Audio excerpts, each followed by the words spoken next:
Hey everyone, welcome to Vintage Scrap and Stitch. I'm Stacy, and today we're going to take a look at a really fun way to create two different size cards using the Creative Memories Wavy Trimmer, Creative Memories 12-inch trimmer with scoring and decorative edge blades, the Creative Memories envelope maker, and a few other things. So hello everyone, welcome to Vintage Scrap and Stitch. I'm Stacy Shuck, and today we're going to take a look at creating A2 and mini slimline cards using this wonderful Creative Memories wavy trimmer.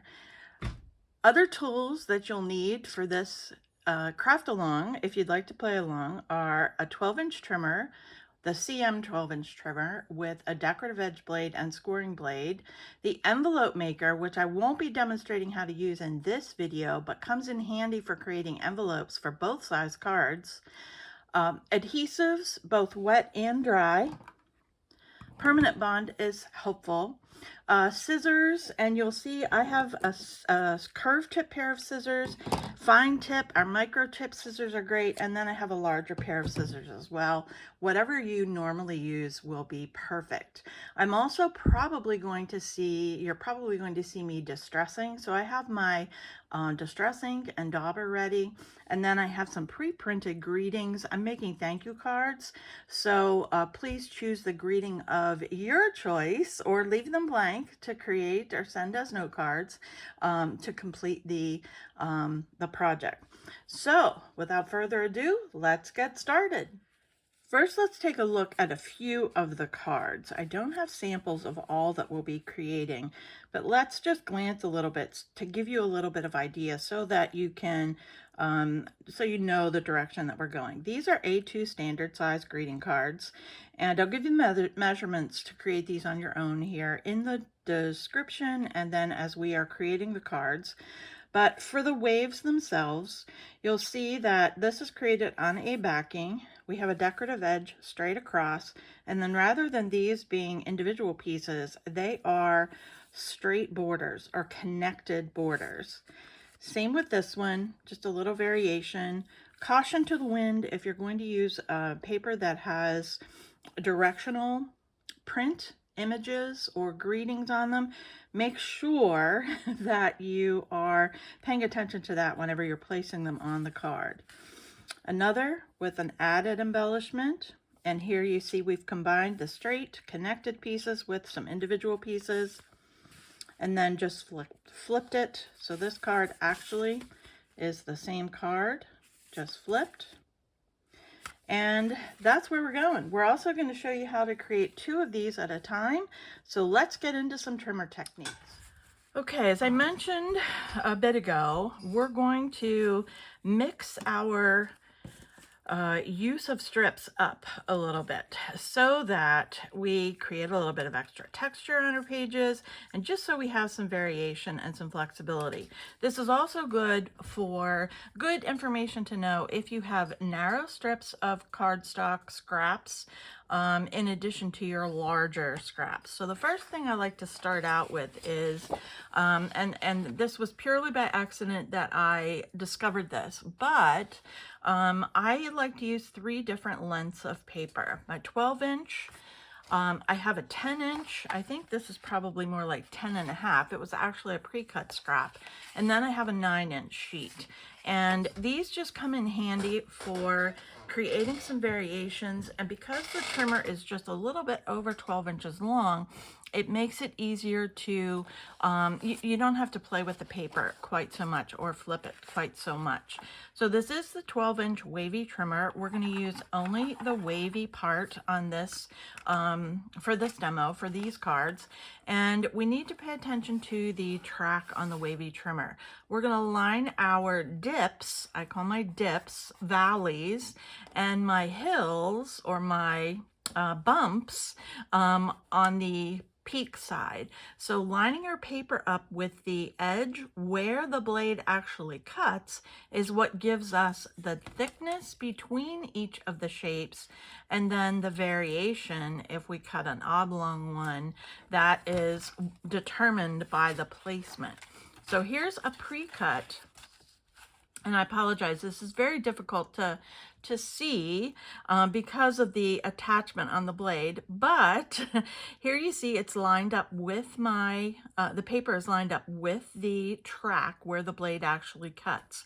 If I slide this down, you'll see a little shape appears in the inside. If I were to cut this right now, I would get this shape where my blade cuts. So that's a good hint as well.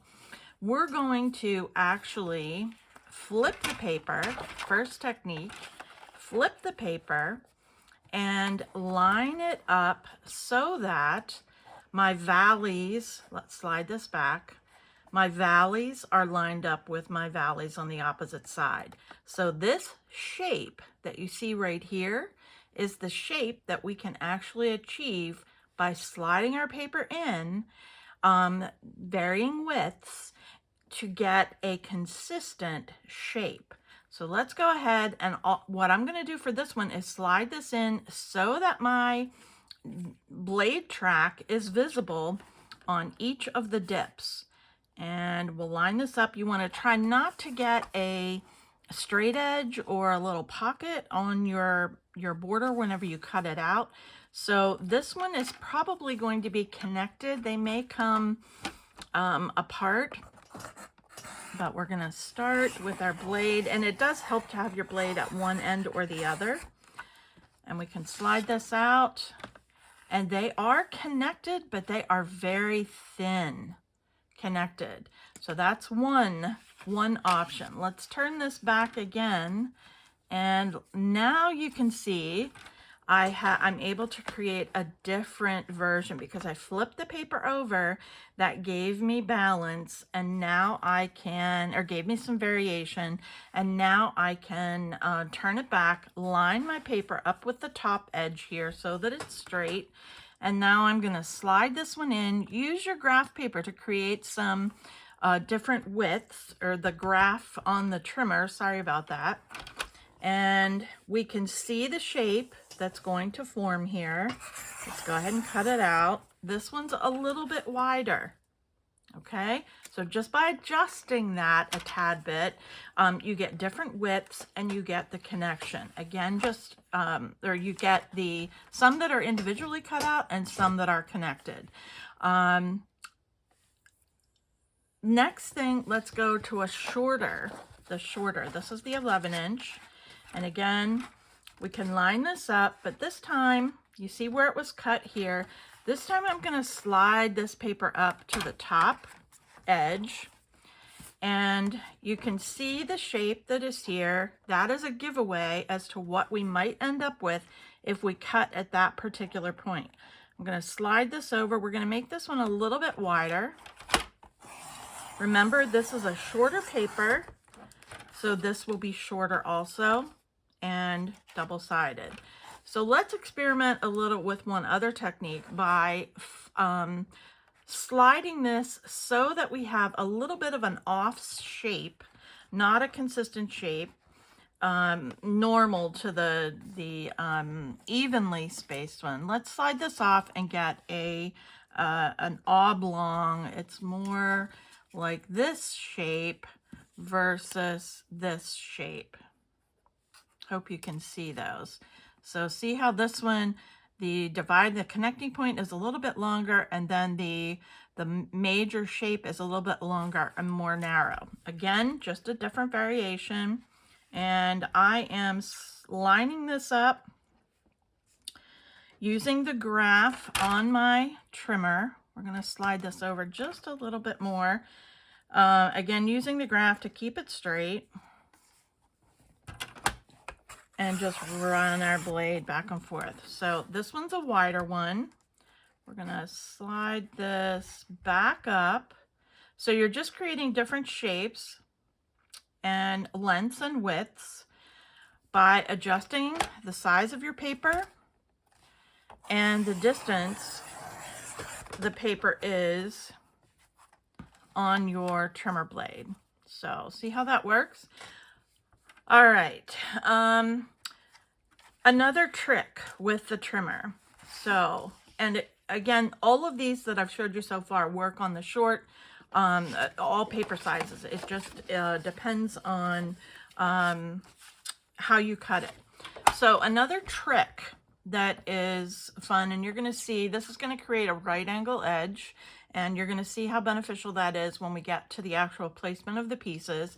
I already have one wavy side cut, so we're going to slide this in. I'm not paying specific attention to whether or not the waves match, but I want to cut a wave on the other side.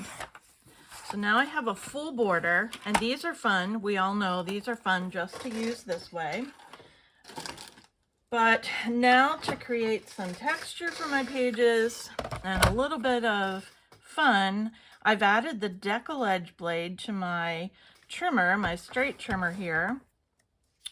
And I'm just going to line this up and cut this in half so that I have two right angle pieces, one with a decorative edge and one with a wavy edge. These are great. They add some elements, different elements to your card.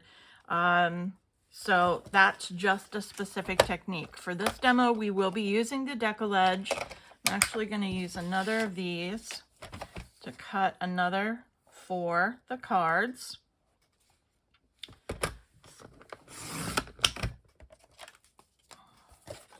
And we'll be good to go. We will need the scoring blade too if you are creating your own cards.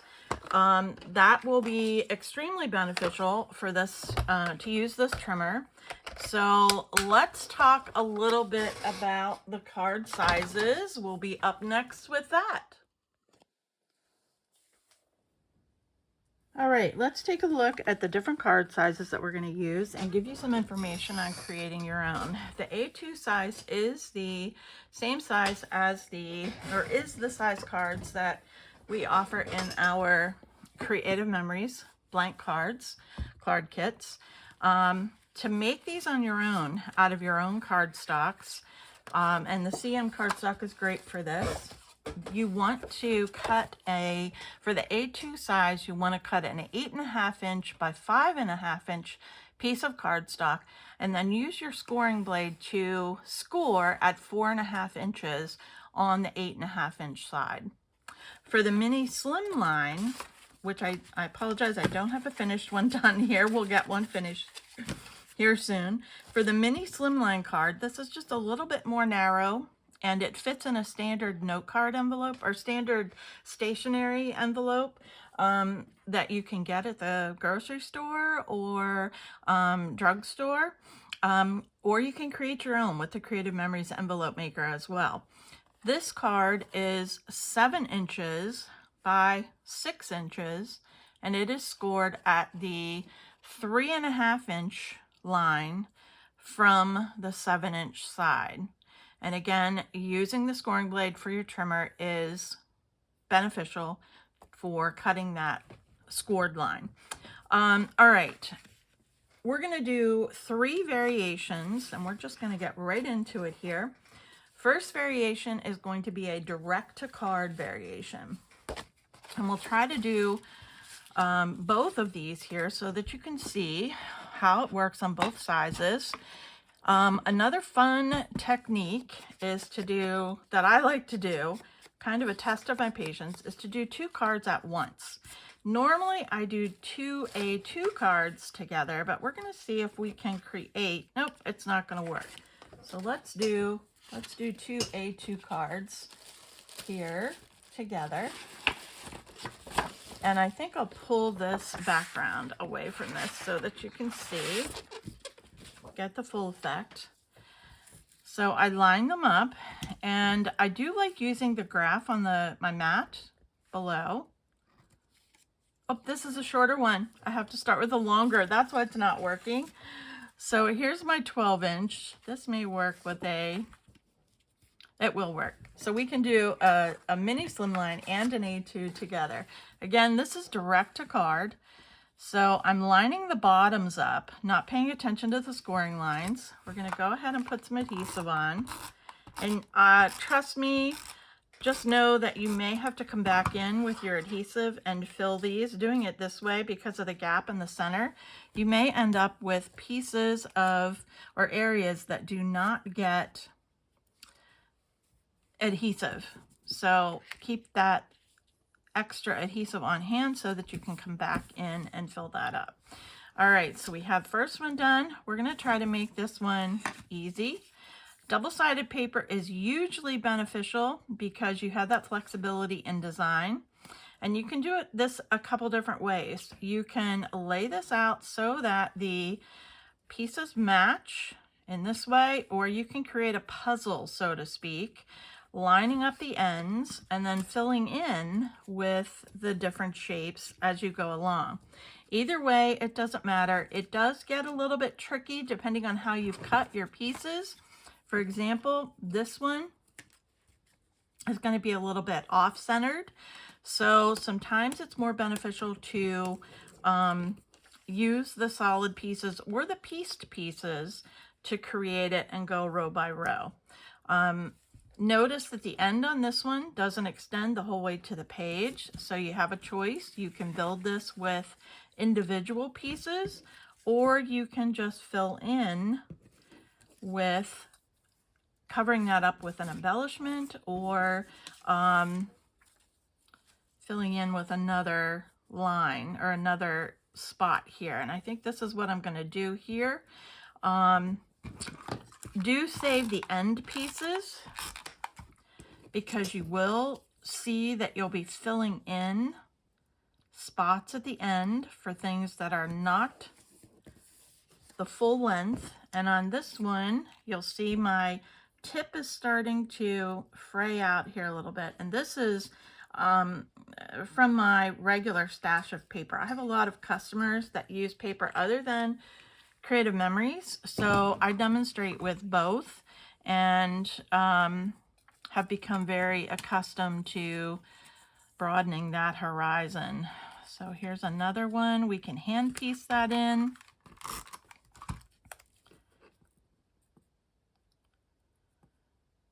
And I'm not paying too much attention. These are connected. This one is separate. I'm not paying too much attention to that.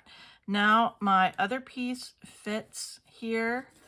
It's a little bit short on one side. Let's see, just by flipping it, we can turn that into a good fit. So here again, working 2 cards at once, 2 different size cards at once, the mini slimline on the left and the A2 on the right, and making fast work of this by using solid pieces instead of piecing together the smaller ones. So now all we need to do is turn this over, and you can use your trimmer for this. I usually just hand cut, and we'll cut off the loose ends here. Again, save those to fill in. I know they're scraps, but notice that I did not use my decorative edged piece that I cut for this particular demo. So that's just another variation. You have that flexibility, make it your own, call it any way you like. Then all I do is add a pre-stamped message, which to help it stand out, I back normally on a piece of cardstock, or in this case, it is a piece of pattern paper. And you can create your greeting from anything. You know, I oftentimes use the sentiments from our sticker packs, from the Creative Memories sticker packs. There's so many different things. You can print your message off. So many different variations or ways. Letter stickers, there's just a lot of options. So don't let that intimidate you as far as choosing what greeting. And you don't have to put a greeting on also. If this is to be just a plain note card, just add some kind of decorative element to it, and make it a little mini piece of artwork, and that will suffice. So don't stress out about that. All right, so these two will be relatively finished. Of course, they could be dressed up a lot more, but I'm very well satisfied with these particular cards. The only other thing that you want to do is make sure you sign, put your initial or your contact information. I oftentimes put my website there. Either way, add that to the back. Okay, this was direct to card and working directly onto the base, and I used a white base for this one. Again, you can use any card base that you want. Next one is working on a pre-cut mat. And I don't know about you, but when I am designing a scrapbook page, I oftentimes create using or onto the page first, do the layout, the rough sketch, see how it's going to look, and then I will make adjustments if I need to, and then add it to the card base. Again, I can do 2 for 1, but I know my paper is short here, so I could turn this vertically. This is another option, and that way I know my paper is going to, or my strip is going to be covered. So let's just try this, and I'm gonna go revert. I'm running out of adhesive on my other trimmer, so we're going to try this one here. And again, this is making it vertical. Same way, decorative edge at the top. And let's see if we can just add these. It really is faster to use the connected pieces, but I believe you get a little bit more they're more fun to put them together. They're both fun. I shouldn't say that. They're the element of having different colored paper in on your pieces is also fun. So using the smaller pieces, individually pieces, to create a one-of-a-kind piece of artwork is also a lot of fun as well. Case in point, if we run out of elements, we can slide these in, and it gives you some variation when you do the individual pieces like this too. It helps you fill in gaps. You may only want to do you know, a part of the border or a part of the card here, not consistently fill, you know, evenly or formally. And this is where these little end pieces are going to come in handy also. That one has some adhesive on, so let's put some adhesive on this one. And we can slide this right in to fill up that end piece. So let's go ahead and cut this one apart. I need to finish the left card, but to save some time, we'll finish up these. And you can see this is a little off center. It's not completely perfect or even. Have that flexibility. Allow yourself to, you know, work with the paper that you have and make it work for you. And same thing with this one. We can finish that up pretty quickly just by adding some connected pieces here.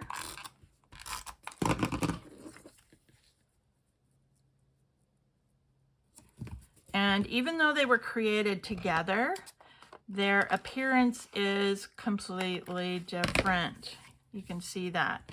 We're going to end up with a center piece here, and it might be just a little different. Nope, I'll have to use one. When you're cutting the variation cuts, when they're just a little bit off center, longer, a little bit more elongated, they do sometimes create a challenge as far as whether or not they fit in. There we go. And again, add your thank you to the top, and you are good to go. Since I have a black or a blue foundation piece here, I'm not worrying about matting my greeting, but you absolutely can do that. We're just going to put a little wet adhesive down here. And with your wet adhesive that you're using, make sure it dries clear. And you want to make sure that you are not using too much of it so that it doesn't buckle. Most of your adhesives, some adhesives have more water than they do adhesive in, and they tend to buckle your page. And that is not something that you want to do whenever you are making your cards this way. So all we need to do is add some adhesive and add them then to our mat and sign it, and we're good to go. And again, the same technique works for your mini slimline or any other different card sizes as well. The last option that I want to show you is creating a full background, and we're going to try to do this with a mini slimline card. So this is where the right angle pieces come into play. Not that you need to have a right angle piece at the corners and at the top, but I do find starting with these a little bit easier. It makes it easier to keep your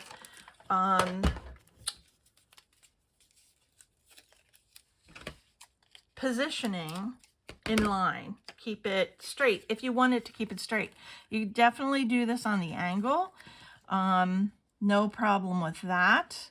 We're just going to line this up against the top here, and I did run out of adhesive, so we'll hope that it stays connected here.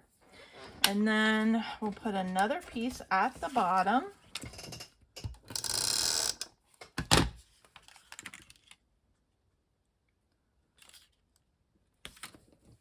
Trim these off. And at this point, in showing this to some of my customers, I've had people say, oh, well, at that point, you could just use a thick border in through the center there. And you can absolutely do that. There is absolutely no reason for that to not happen. The options are endless with this particular technique. And I'm convinced that you can create with that wavy trimmer for days and do multiple options or multiple different page layouts, cards, all kinds of things, and no one would know that you were actually using the same tool. Now here, this is a good example. I started with both corners here, and because I have a little bit of a variation from on one piece, my pieces are not going to line up exactly not square, you know what I mean. They're not going to line up exactly, basically. So now I'm finding myself having to go in and piece things just a little bit, which is challenging, but who's not up for a challenge? Who is not up for a challenge? Let's see here. If I have here's a little variation. We'll see if we can mix this up even more. That one works. That's going to be too thin. Having a variety definitely, it does enable you to, having a variety cut on double-sided paper does enable you to create a little bit more freely, because you have just a little bit more option, a few more options with that double-sided paper. So you can flip back and forth. And you can see this is not going together as planned. Actually, it wasn't planned. But we're going to work with it anyway. Another opportunity. So we're going to go ahead and put this down and see where we end up. I think we're going to pop in use some of our foam squares here and make this really interesting. All right, that we could probably put a larger segment piece in here, but I am gonna do a little bit of a challenge here. We're going to work through this and really make it interesting. So you'll see that these are overlapping a little bit, and that is just the way I want them. So we're going to remember this is a card. Remember that we can make this into anything that we want to make it into, and that it's okay if it's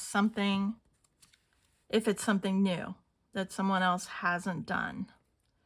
So again, a piece of artwork. We're going to cover this in. But I mentioned the foam squares. Another option is to pop one of those squares on the back of one of your pieces, and see if I can find one that's complete here.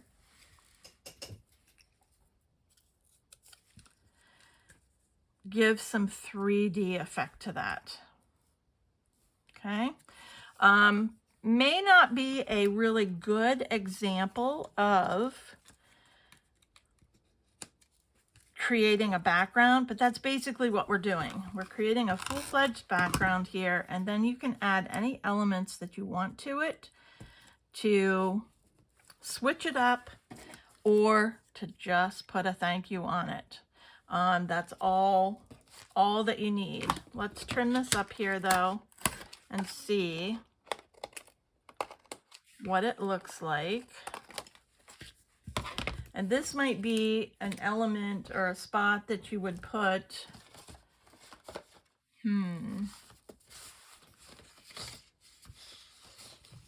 make sure that you use your backing. I don't know where my, or maybe not. Maybe we just ink this up,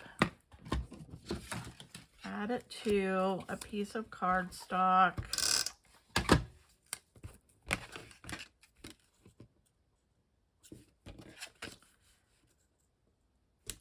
To make it stand out. Embellishment, add some shapes. My favorite thing to do is to use our 5-leaf punch, which sadly out of stock, but use our 5-leaf punch to, or any other punch for that matter, to add some elements there. Another fun one, very simple one, is to the cloud punch. Oh my goodness, the cloud frame punch. Adding this little element underneath or beside just gives you a fun little extra piece in there. Not that you need it, but we all have our own preferences and things. So that is something that is definitely a possibility. So those are the 3 variations direct to card, and you're welcome to join me again in my private group area to see more examples of using this technique on layouts, on additional cards, all kinds of different options. Be sure to like and subscribe. We're going to do some regular techniques here, or regular videos, so be sure to hit that subscribe button so that you'll get notifications for the next videos. In the meantime, have so much fun creating with our very loving Creative Memories wavy trimmer. I'll drop the link below, so if you don't have one, you can grab one, because you're going to need this to create some really fun cards. Have a great day, everyone. Happy creating.